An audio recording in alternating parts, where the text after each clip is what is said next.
Good morning. It's me. Oh my goodness. Hi there. How is everyone who's out there? Just getting things right here. I had a little bit of a rough start here with the technology, but I think I've gotten it.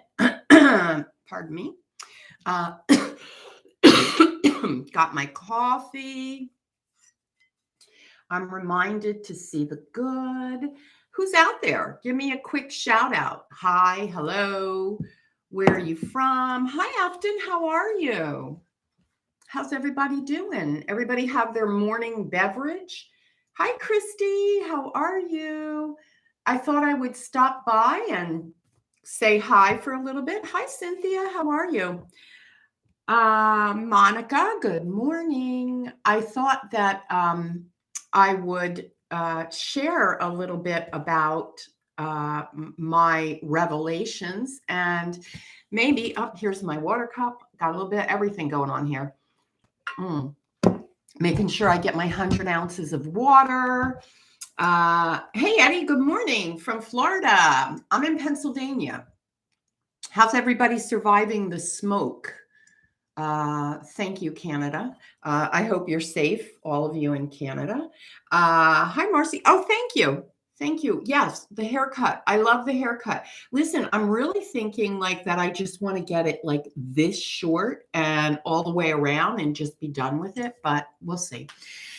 So, the title of this video is Loving Witness.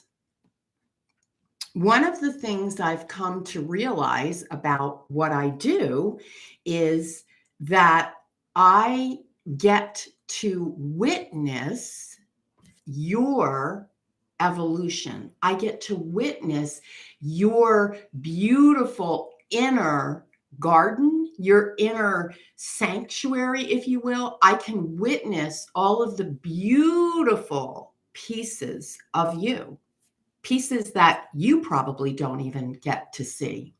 So, what am I talking about?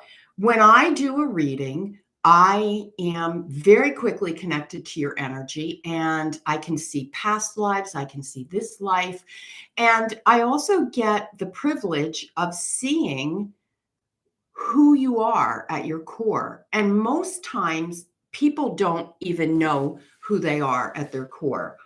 And so a lot of times, pardon me, people come to me because they want to know what's my purpose, right? And the other question that I hear is, how can I do what you do? So I decided that I would guide people, lead people in a way that they could see exactly who they are, step into the grace and the glory of who they were created to be. And maybe the readings that I do just aren't traditional anymore. Yes, I can give guidance, and yes, I can tell you, this is the best course of action, or don't do it now. And, with your free will, you can make those choices. But, 2020 taught us a new word, and the new word was pivot, right? So I am making a pivot. What? I'm making a pivot. If you see something, say something. So, what does that mean? Well, if you're witnessing something and it just is a need to be spoken about, I believe that we have the responsibility of stepping up and saying something, and in a societal way. So, there's that aspect. And I also believe as a reader, when I look at you and I see something, I have the responsibility to say something to you, even if it's something that you're not going to like, or maybe it's something that makes me, the reader, feel uncomfortable. I've just always had this knack of being able to see it if I say it. And so now I'm putting my 2 cents in a big way, in a societal way. You'll be seeing some changes with the brand. I will be speaking out on childhood hunger. One of the things that I feel that my voice can be used for. If you see something, say something. There's nothing that distresses me more than a hungry child. Um, And so that's a couple of things that are coming up. My readings are going to shift in the sense that they're going to get deeper. They're going to come with follow-ups. I don't just want to do a reading for you and have you go away. I want to give you a little follow-up, and I want to give you something to take with you, a little printout of who you are. So let's see. That's me. Who do we have here? We have Marcia. Hi. Simply Beautiful Cakes. Hi. Afton, the title got me this morning. My dad is on hospice at home and I'm helping take care of him. I'm a loving witness. Oh, you know what? That's just such a beautiful, beautiful way to put it. A loving witness. We are all loving witnesses, right? We are all in a position to witness something, right? And so take the moment that you're in, whatever you're doing. After that's a great, beautiful reminder. Wherever you are, whatever you're doing, notice this, the specialness, the sacredness of the moment that you're in. How many times do we go through our day and we're focused on looking at the heavy side of things, or turning on the news and right? So I would invite you to be the loving witness today. Be the loving witness in a way that's filled with sacred space and grace to someone that needs it. And don't be afraid. If you see something, say something. Oh, hi, Marianne from Oregon. So tell me, what's everybody doing today? Hi, Nicole. There's going to be some really fun things coming out with Veronica Drake. I can't wait to share them. I am notorious for telling people ahead of time, if I have a Christmas gift for you, I can't wait till Christmas. I got to give it to you. So I'm going to try and keep my composure here. Let's see. Anybody have questions? Anybody wondering anything? And really, I don't want to come off sounding snooty, or I want the questions to be deep. Is that a way to say it? Really be thoughtful and mindful about the questions you're asking. I really want you to step back and be the loving witness to yourself. If you have a question for me, just kind of step back in your mind's eye, take a physical step back and be the witness of that question. Be the witness of, is this question relevant? Is it necessary? Is it loving? Is it helpful? Really look at the motive behind it. I'll be cleaning raccoon paw prints off my garage door. Oh my God.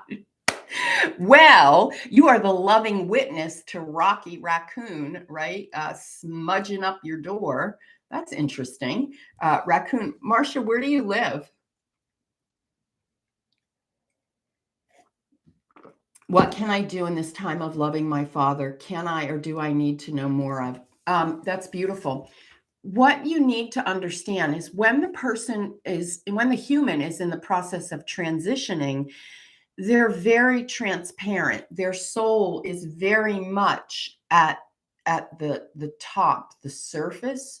And so what you want to do is you want to talk soul to soul. And so think about, in your mind's eye, having a conversation with your higher self, your soul, to your father's soul, and just have this conversation in your mind's eye. If your father isn't able to speak physically, you can have it telepathically, mind to mind.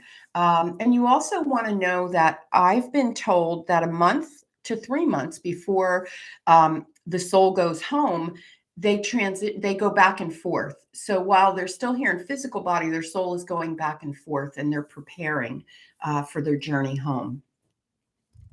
Michigan. Okay. Currently in my hometown to support a friend who is undergoing some medical testing. Beautiful. Beautiful. So, Christy, you're the loving witness. You're the loving witness to somebody.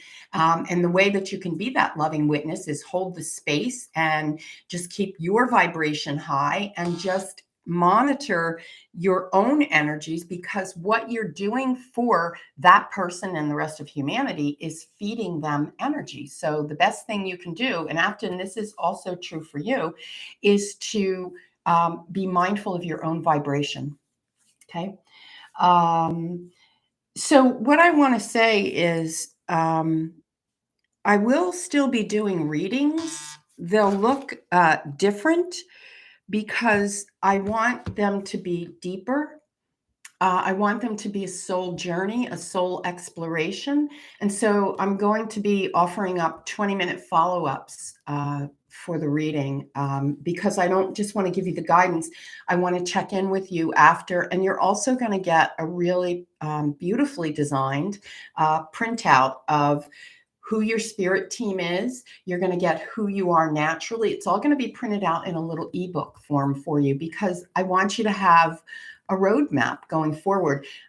Readings are not just entertainment. When I first started out in this business, it was kind of like, an entertainment source, and I kind of felt like maybe I was not making a difference in the way I wanted to. And so over the years, I've gotten a sense of who I am, and my readings have changed. I've gotten deeper with my readings, and what you get with me is much deeper than a reading.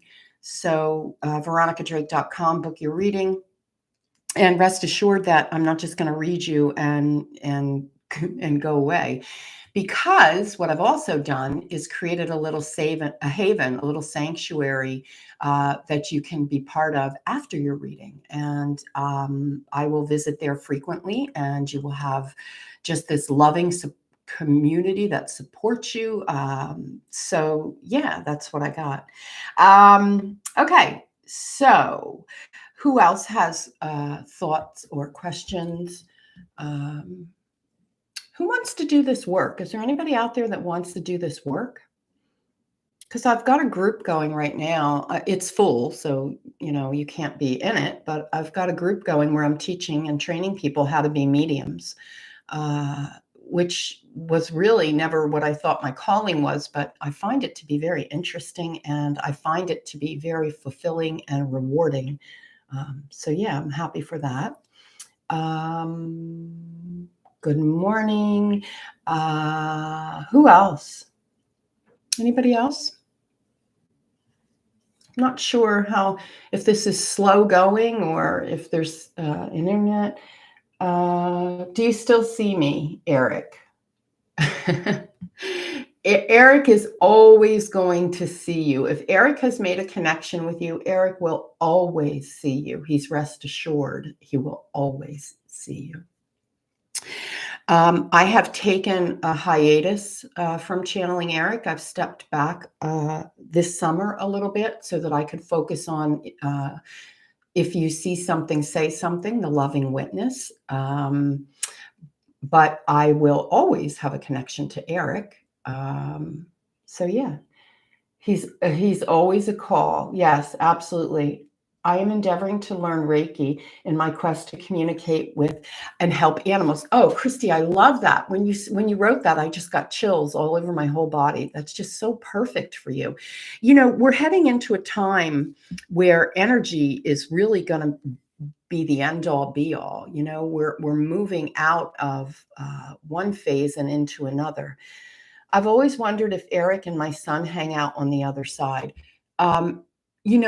I would say this, that if you are connected to Eric, however that is, whether you found the show, the blog, the radio show, the YouTube show, Eric is aware of you, and he is aware of your loved ones on the other side, and he's simply an ask away. So if you've asked him to hang out with your son, protect your son, it's a done deal.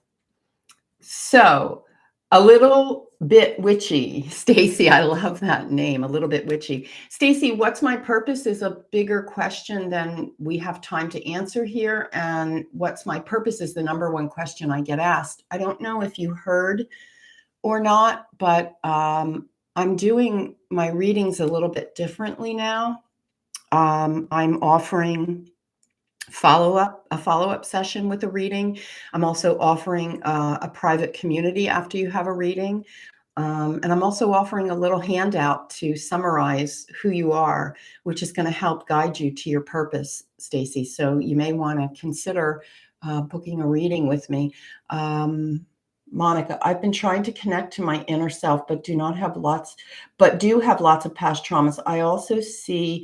I also for the last 8 years have been seeing many angel numbers around time I received my grandparents' ashes connected. Oh, that's beautiful. Well, the angel messages are comforting. They are a reassurance that the angels are talking to you. They're sending messages, and angel numbers mean something, 111, 222. Even if you get a 368, there's a combination. You can learn to read angel numbers. And I think that's a really cool thing. Past traumas, I'm not a therapist. I don't profess to be a therapist, but I do know that working on a really deep, sacred level with spiritual direction and starting to open up spiritually is what kind of saved everything for me. I was spiraling and had a lot of traumas myself. And when I went to take my life and the angels intervened and I began to open up this channel of communication, I began to see things much differently. And so now I am the loving witness for all of you. And I think we all have the ability to be our own loving witness. And that's really what I want to be about and teach about. Am I headed down the right path in regards to my trauma work? Cynthia, so what I hear is the teacher teaches what they most need to learn. And so I would ask you, how do you feel in your own healing? Because your own healing is a reflection of what you'll be teaching ultimately. Does that make sense?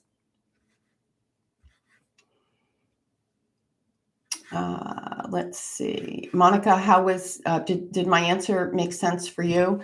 I'm thinking that maybe I would like to talk about angel numbers in an upcoming class. Maybe I'll do on that, because I really feel like if people can learn to understand angel numbers, and then when they see them, it empowers them. I'm all about empowering people, because ultimately what I want is for you not to need me. I want you to be able to understand how to interpret things and do your own thing, because I think that's so important to empower people. Let's see. Often numbers don't really come to me like 1, 1, 2, 3. It's always numbers that might not mean something to someone else, like birthdays of family members or myself. Haven't figured it out, but it's so noticeable. So here's a little tip. When you get birthdays or significant dates, that could be a couple of things. It could be that you might want to turn your attention, your awareness to that member of the family. It might want to be, it might be calling your attention to them for some reason or other. You also have the ability to just ask, why am I being shown this person's birthday? And then the ability to step back and listen, be the loving witness to what's unfolding is really important. So you have to give it space and grace.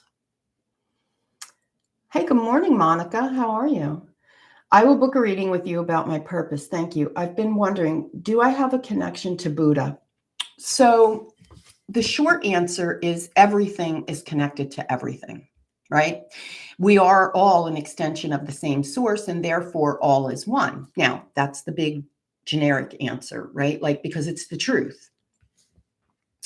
And so what I can see for you is, yes, you are a direct descendant of the original Buddha. Now, that means ancestrally, lifetime after lifetime after lifetime after lifetime after lifetime, there's been some sort of DNA connection. So yes, I do see that very quickly. I'm having trouble making sense of that. Okay, so let's see, Cynthia, if I can put it. The teacher teaches what they most need to learn. So, Cynthia, do you ever feel stuck in your own life? I'll just kind of hang here and we'll kind of do this, because I feel like if you're here for a reason. Yes. So, Cynthia, what they're breaking it down to mean is let's call it your wound. okay, or wounds, because we all have them. Wherever you're feeling stuck, there is potentially a wound that needs looking at. And how you will help other people is by walking through your trauma. So you are heading down the right path, and you are going to hit roadblocks after the other. And this is because you may not see it right now, but you will have a potential to teach and help other people. Maybe not in a formal capacity, but what you heal from, what you can ultimately check off and say, been there, done that, got the t-shirt, and you can pack it away. You will then have that platform to stand on, to speak on. Again, you don't have to speak out in a big public way. It's just going to be more knowledge. Think of it like this. Our soul comes in to experience things. Our soul is neutral. Our soul doesn't go, oh my God, not again. This is so horrible. It's not that. The soul comes in and just has all neutrality. The personality, the person looks at it and says, this is how I'll react. And the reaction is based on their conditioning, what they know, what they've learned, right? So also your personality, how you show up in the world, is your personal reality. So I want you all to step back, be the observer, the loving witness, and look at how you're showing up in the world. What are you offering the world? This was big, big, big, big work for me when I did this. And this is really where I'm taking my work. Now, when I do readings, this is what I'm looking to do. Help you walk through perhaps the dark night of the soul. How do you help a friend who has a lot of trauma but isn't spiritual? You hold a space for them. And I used to think, oh, hold a space. What does that mean? You can lead a horse to water is the phrase they're giving me. All you can do is be who you are, and you can be the example. Cynthia, you're welcome. So again, I'm doing a little pivot. I've taken a hiatus from channeling Eric to focus on parts of myself and what I want to offer my following, which is very deep inner work. I'm still doing readings, but now they're coming with a follow-up, and they're coming with a private group, and they're coming with a little printout, ebook-y kind of thing telling you who you are. So readings are going to get deeper. Thank you for your response about angel numbers. Also ended a very long marriage, wondering if one day I may find a partner again, one divinely meant for me. Absolutely. I believe that we were meant to be in partnerships. Now, maybe it'll just be a partnership where it's very platonic. I'm not talking about the greatest love of your life or a soulmate. It doesn't always have to be that. But yes, I don't feel like we were any of us, meant to be solo in this lifetime. I am curious as to why when a soul first crosses over, they make their presence known so obviously, and then they become more elusive and distant. Well, Marcia, that's a great question. Because the number one thing that people want to know is my loved one safe? Did my loved one make it there okay? And the loved one, once they're there okay, think of it like this. Now, I'm putting this in human terms because that's all we can relate to. Once they make it there, they have their to-do list, if you will. I'm using air quotes because it's not like you and me, like we got a checklist and we got to go through it. But in a sense, it is like they have things to do, and they're off and they're doing their thing. And when you call them, they're just literally a call away. If I turn the light off behind me, I shut the power off to it, right? That doesn't mean that I don't have the ability to turn the switch back on and the light will work, right? Because it's plugged in.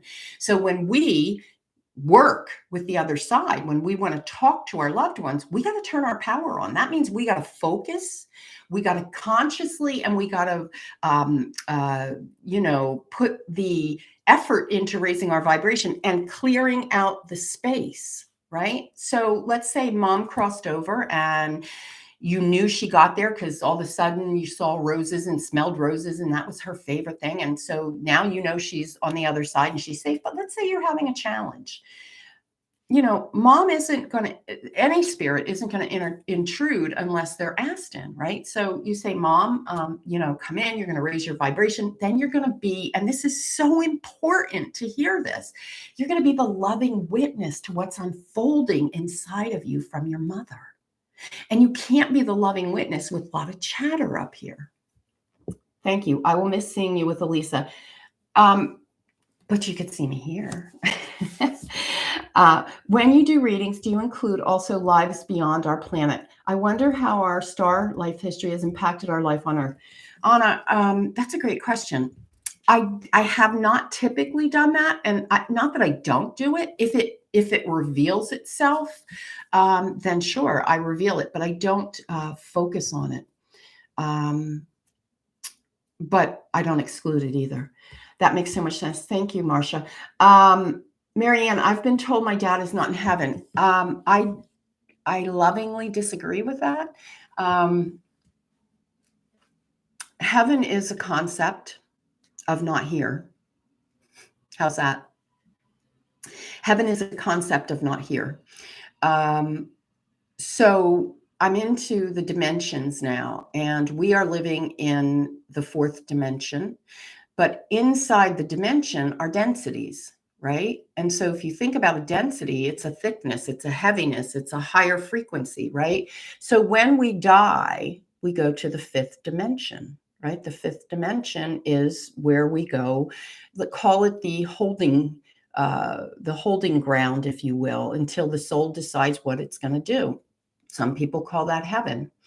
There are densities in the fifth dimension. So let's say your dad is not in heaven. Your dad might be in the fifth dimension, which I call heaven. Okay, you can use that word, but he might be vibrating at a very low density, like maybe he's a 2, right? So somebody that goes to the heaven in the fifth dimension, but they're vibrating at the 8th density, they're having a different experience of heaven. So does that make sense? This is also stuff I can offer up in readings also. There's so much profoundness that can come from readings, and I think the quality of the reading that you get is really hinged on the quality of your questions and the quality of your ability to be open-minded. Because I think there's so much more that can come out of readings than, does he love me? Is this a job for me? Not that there's anything wrong with that. I just really want deep. I really want to go deep with people. And I'm really looking for people who want to go deep. I think that's my calling. I've always been somebody who needs to know how things work. I can't just see the water come out of the spigot. I got to know what's going on behind the scenes. And so naturally, my work has progressed to that level. So yeah. So if you're looking to book a reading with me, do so. And know that there's a 20-minute follow-up so we can hash it out. And there's also a place for you to get added into a group that is exclusively my group. I will monitor it. I manage it. I'm there. And also you get a little printout, a little e-booklet that's telling you all about you. I'm going to take you on a journey to find your guides. We're going to put it in print who they are so you never lose it. Anyway, that's what I got for you. So I hope everyone has a beautiful, beautiful Monday and a beautiful week. I'll see you soon.